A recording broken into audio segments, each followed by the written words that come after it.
Chase is on the ground today,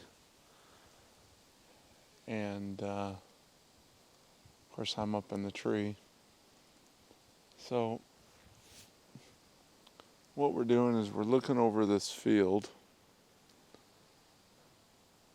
and a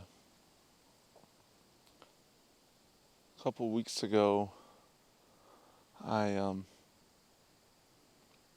shot a deer from my stand about 10 yards out from where my stand's at.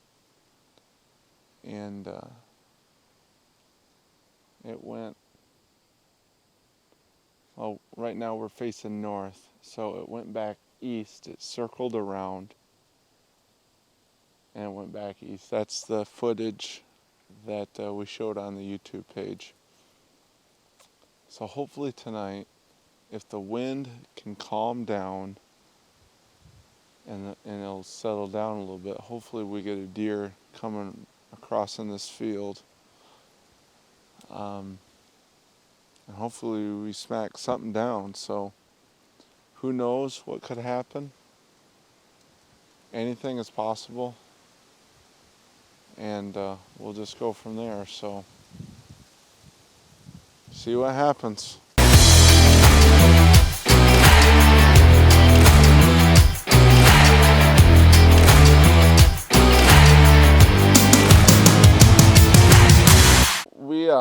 We just talked to, in fact, he just left, a squirrel hunter here on state property. And I was just telling Chase, deer on state property are so pressured. Because there's guys here hunting all the time. And that's one of the problems with hunting state property. And that's the challenge of hunting state property. That's why I like hunting state property, is because it's the challenge of, you don't know when the last hunter was here.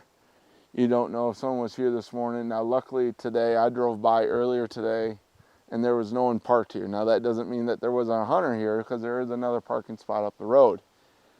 But that's the challenge. The other challenge is all right, if you see a nice buck, let's say a 5 or 6 pointer, and it's just a little basket rack, do you shoot it? And or do you let it pass?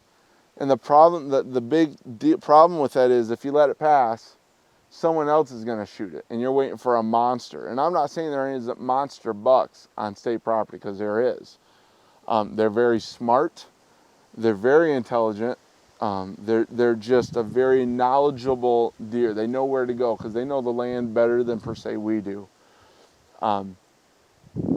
Along with that, there are smart does, very smart does.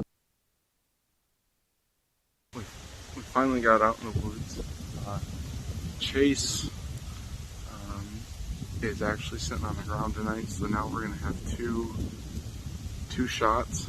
He thought that'd be a better idea, so that's what we're going to run with tonight. So I'm filming off our new phone tripod. Trying it out tonight. So far, I really like it.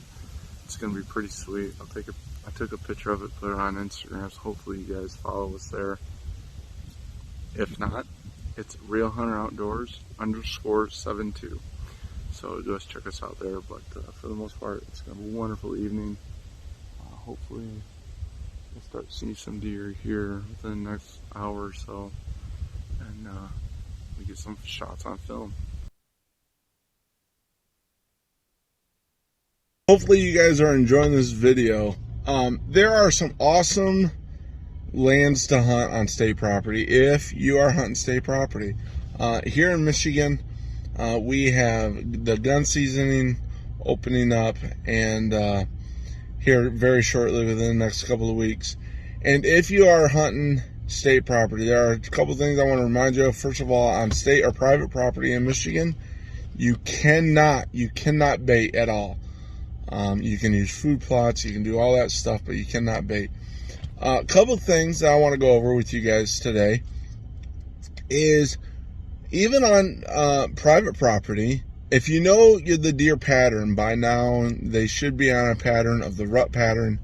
A couple things you guys want to keep in mind is, Don't always hunt what I call the freeways, the beaten down paths. Yes, those are wonderful places to hunt, but hunt also the light paths, the ones that aren't so laid out. A lot of your bigger bucks will hunt those or will walk those, but also your does will as well. A lot of your dominant does will walk those lighter paths, but also during the rut, it's really up to whatever your situation is. If you're running a path, and I call it like the I-94 door or the 127, it's so beaten down it looks like a roadway, and there's a lot of does running up and down those. Those are where the bucks are. Sometimes you'll see them on the lighter trails as well. It just all depends on the situation where you're at. But when you're hunting state property, it's really it's all about where you are and where you're hunting and what the wind direction is, and also how many times has that place been occupied. And it's really hard to tell, especially when you're hunting that type of property, is because you don't know when the last time somebody was in that stand, or you don't know who was there last or whatever. You just don't know. So it's kind of, you sit by the wind of your tail and find out what happens. But like I said earlier, with that squirrel hunter that came in last night, he kind of kicked out everything.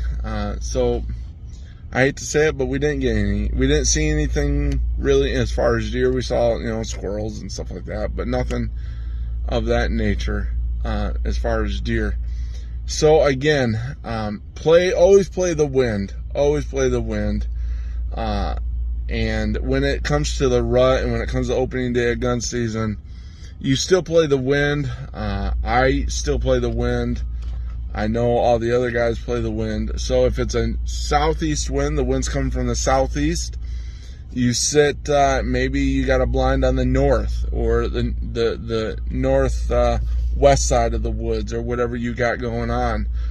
Always play the wind. I cannot tell you, encourage you enough to play the wind, and hopefully you'll see more deer and more often. So hey, stay tuned for more in this video, and like we say, we see you in the woods.